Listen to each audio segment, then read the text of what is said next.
The enemy of my enemy is not necessarily my friend, but he can become a really useful ally.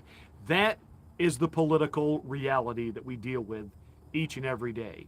And right now, the liberals are joining up with the establishment Republicans and the so called true cons. True cons are those who call themselves the true conservatives. They are the ones that have been politically active their whole lives on conservative causes. In reality, they've never really won much, they've never really done much, but you know, they have the conservative, if you will, credentials, the conservative convictions. But they hate Donald Trump. Hate Donald Trump. And what it really comes down to, you know, at first they hated Donald Trump because they felt he was not a true conservative, that he was simply cashing in on the conservative brand to launch himself and to launch his own political career and aspirations, and he would get there on the backs of conservatives. But we were warned. We were warned by these people. Once he got in that Oval Office, once he became the president, he would turn on conservatives, he would turn on the evangelical community, he would turn on the right, and he would enact liberalism on steroids. And he didn't. Glenn Beck was initially one of those true cons, true conservatives. And remember the stupid things that he did, crushing his face in a bowl of Cheetos. And then he went on with Samantha Bee. And, you know, then finally he had to go on Tucker Carlson and beg the conservatives to forgive him and bring him back.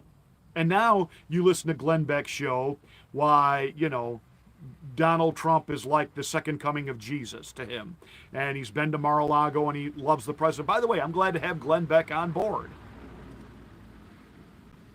Because Glenn Beck finally had to come out, and it was about, I guess a year and a half into Trump's first term, and he acknowledged to his radio audience, and I'll give him a kudos for this, Trump really governs like a conservative. In fact, he's much more conservative in what he's been able to do and accomplish than either Bush 1 or 2 ever were. Da-da-da-da-da. Now, who won't admit that? It's Ben Shapiro. You know, Ben, with that really whiny noise and voice, and I'm a true conservative, and Donald Trump is nothing but a con man, and he's playing the Republican, and I can't stand Ben Shapiro. I have never been able to stand Ben Shapiro because he is an erudite, know-it-all, arrogant, who really does perceive himself to be better than everyone else. But all of a sudden now, liberals love him. You know why? Because he is out there trying to help Mitch McConnell make the case that Donald Trump being present in these midterm elections hurts the GOP. Now, let me give you the basic gist of Ben Shapiro's argument, and then we'll break it down. What he was saying was that the GOP was poised to have an incredible red tsunami heading into these midterms. They were going to definitely take back the House, and yes, they would take back the Senate. That the momentum of the country was they were sick of Brandon, they were sick of Obama Biden, they were sick of the inflation, they were sick of the high gas prices, they were sick of going to the store and because of supply chain issues, nothing being available, and when the administration would wheel out people like Pete Buttigieg to try to explain it, he couldn't, and he became just apparent what an absolutely, empty suit airhead he is, not up to the job, not up to the task. Airlines were in total chaos and disarray. It was just the mandates were still in place, and it was just awful. And the Republicans were going to ride that into the midterms. And now polls have tightened, as they always do as an election gets closer. I love how in hypotheticals right now, Joe Biden would beat Donald Trump in 2024. Okay, that's 2+ years away. Polls always tighten as you get closer to an election. And what Ben Shapiro does not address, he gets into, we were poised to take it all back, and now that Donald Trump is front and center with Mar-a-Lago and all of these attacks on him, the base is ramped up, but now it gives the liberals a target. And because now they have a target and they can make this about Trump, we're seeing our leads erode, and we may still take back the House, but we're not going to take back the Senate. and of course, Mitch McConnell and the other rhinos, this is their argument right now. And of course, Mitch McConnell, in typical true political fashion, doesn't want to come out and completely eviscerate Donald Trump because, as a true politician, he's always got to keep his options open. What if Trump does become the nominee? I do want access to the White House. So what he does, and it's the same thing that using now Ben Shapiro to push these talking points, that before, when everything was spinning out of Biden's control, it ramped up not only the base, who was of the Republicans, the Trumplicans, they were going to go vote against Joe Biden no matter what, but you were even going to have Democrats and moderates and independents. They were sick of it. They were ready for change. Yeah, let's just clean house in the House and Senate. And they had kind of this weird thing where there was no central figure that the media could pounce on and that the Democrats could pounce on and punch back. And now with Donald Trump being back into the picture, aha, they've got their villain. And if they can just get people to hate Trump more than they hate Joe Biden, and that's what Ben Shapiro is trying to espouse. But he conveniently leaves a few things out. Abortion. Now, Ben Shapiro is by conviction. He is pro-life, as am I, as are many of you watching this. The Supreme Court decision, which was leaked to force them to make the decision before the midterms, the Supreme Court decision, it did give a rallying point for the far left. Now, was it enough initially to get them to go vote?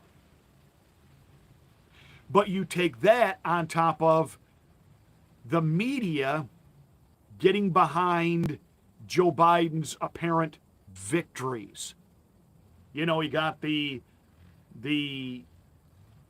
mammoth Recession Reduction Act passed. It is nothing but grift. It is nothing but a giveaway to corporate entities. Look at what they did to chip manufacturing. Basically bribe them, keep making computer chips, please, and make some of them here, would you please? But there's no real teeth in the legislation that says that's what they got to do. The blatant buying votes with canceling student debt. And there's a few more freebie giveies coming along, like in September. There'll be another stimulus check going out.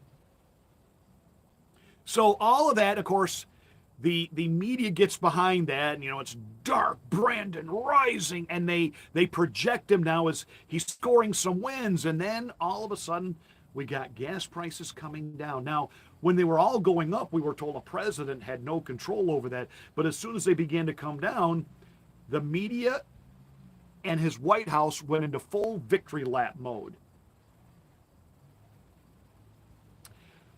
We are being mentally massaged into, hey, the recession's nowhere near as bad as they said it was going to be. And see, what happens is nervous Republicans look at all that and go, because this is another issue Ben doesn't address as the reason the polls have tightened. What are the Republicans actually running on? What is it they're for? What is it that they will do to bring the gas prices down and keep them there? What is it they will do to get the inflation under control? What is it they're going to do for people? Now, I realize that most elections really center around the negative works. That's why negative campaigning is done. It works. People vote against. And what they tried to do in 2020 was get people to vote against Donald Trump. They weren't necessarily voting for Biden. And of course, Ben Shapiro being out there talking about now Trump is making about Mar-a-Lago and himself and his own thing is imploding and it's hurting Republicans. but he hasn't addressed the fact that we do believe that morally and constitutionally that abortion obviously is awful. But the culture's not there.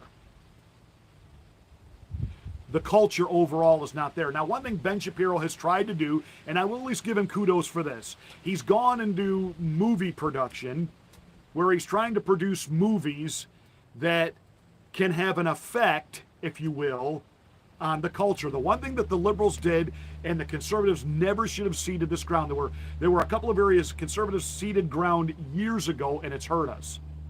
They ceded ground academically. Conservatives went out to make things, build things, be entrepreneurs, be captains of industry. And they let the nerds go teach in the colleges. Mistake, mistake, mistake. Because those nerds became the professors, which shaped ideology.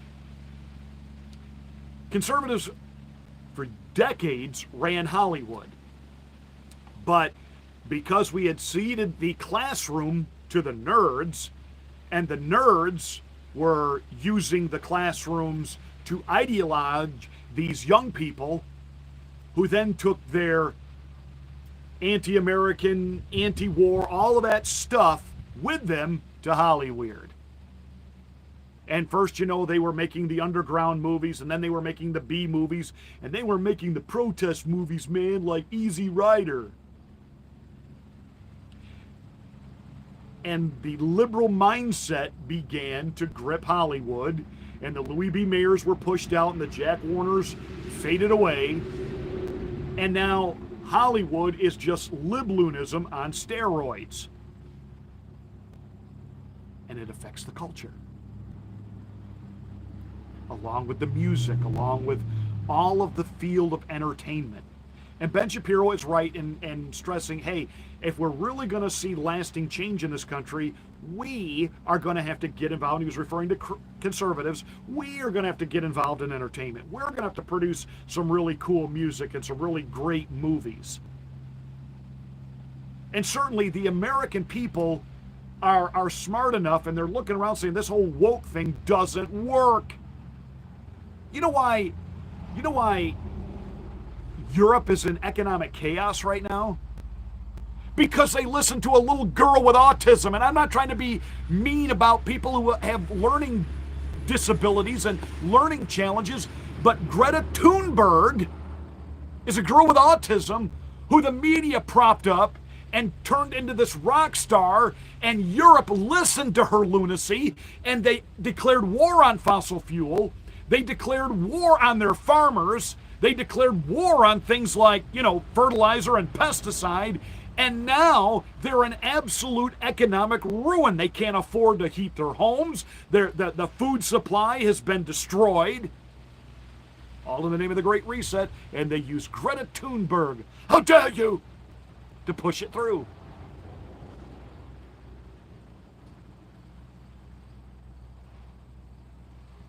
Now, we have pushed back here on a lot of that, but it's getting harder and harder. And it's especially hard, Ben, when people who ought to be aligned with us are now out there helping the left make the point, hey, if we make this election about Donald Trump, you Republicans, you're doomed.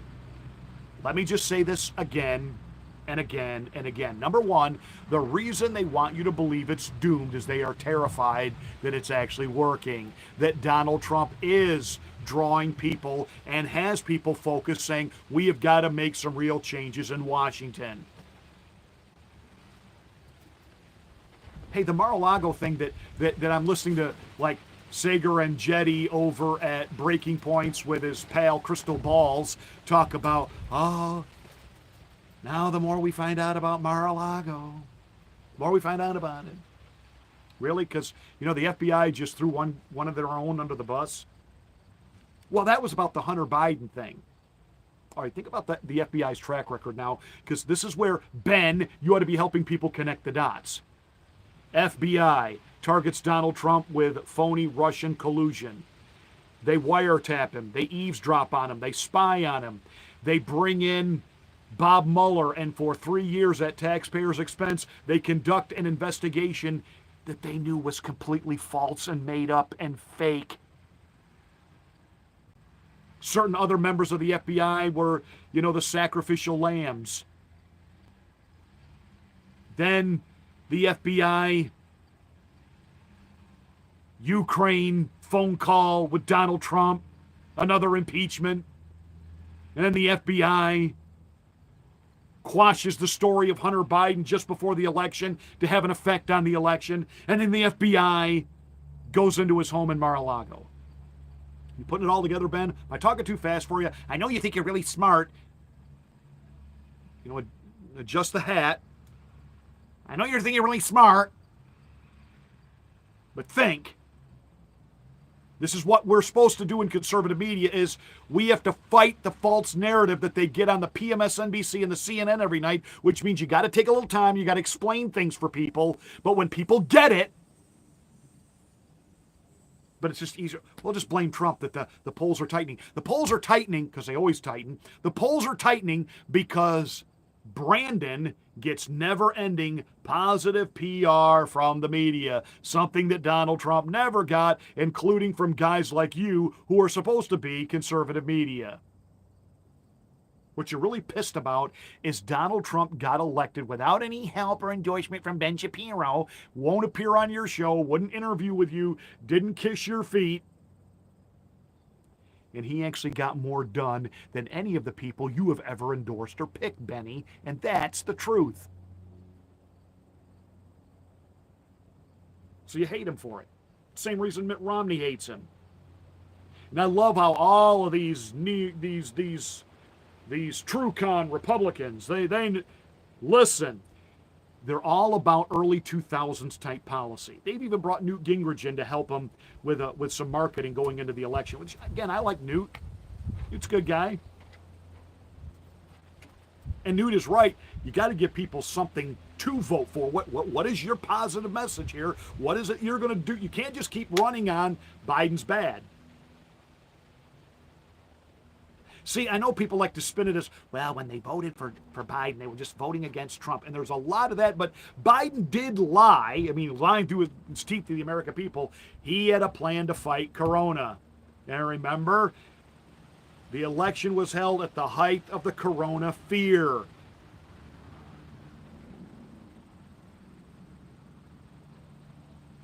People need to be reminded. He lied about Corona. He lied about Build Back Better. He's lied, and now recession is through the roof. You can't afford anything, and the gas prices are only low because he wants you to vote Democrat in the midterms. And once that happens, everything will return back to the broken abnormal. See, that's what you're supposed to be out there saying, Ben. That's what Republicans need to be out there talking, Ben. We got a few that get it. Rand Paul, Marco Rubio, Ted Cruz. Where are you, Benny? Where are you? No, it's just easier. Take the shot at Trump. When in reality, the reason that the left media, Bill Maher the other night had, what's her name? Klobuchar, who ran for president. She didn't win, if you notice. And meathead Mike Stivic, Carl Reiner, or Rob Reiner on his show. And they were talking about how, before Mar-a-Lago, Trump was basically fading into obscurity. Mar-a-Lago was the best thing that happened to him because it re-energized the base for him because DeSantis was going to run away with it. I like Ron DeSantis. Ron DeSantis is a good guy. Ron DeSantis takes some pretty hard stands, but Ron DeSantis has an advantage in Florida. Ron DeSantis is surrounded by people that actually are for him and for what he's doing. They're not constantly on his own staff knifing him in the back. His the Republicans there in the legislature work with him, not against him. Donald Trump got to Washington. His own staff were traitorous and spies, and his own Republican Congress didn't work with him. It took him over a year and a half to finally get the Republicans on Capitol Hill to go, all right. Because, hey, Ben, you ever give Trump any credit for what he did do? We had a rocking economy under him. We can thank Donald Trump for what the Supreme Court looks like right now and all of the federal judges he got appointed, which will affect things for years to come. Your Bush boys didn't do that. Mitt Romney wouldn't have been able to do that. So, Ben, as far as I'm concerned, on this issue, you're full of it.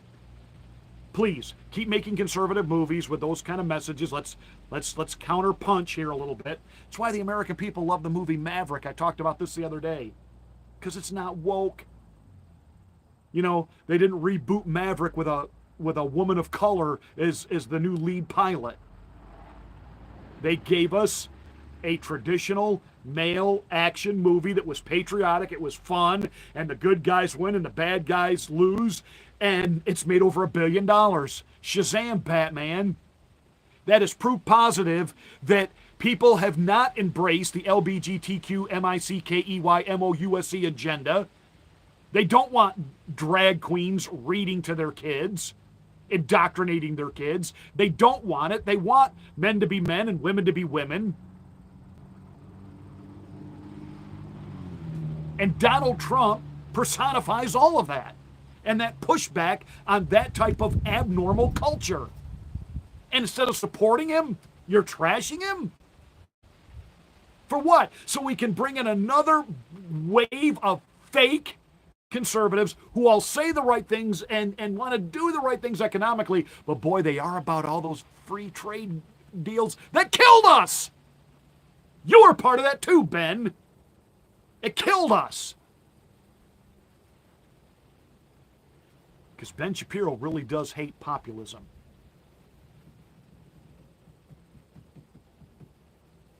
So when you start hearing so-called conservative pundits warning that, oh, the Trump effect, is it giving liberals a target right now? Absolutely. That should engage us to push back and tell the real story, Ben.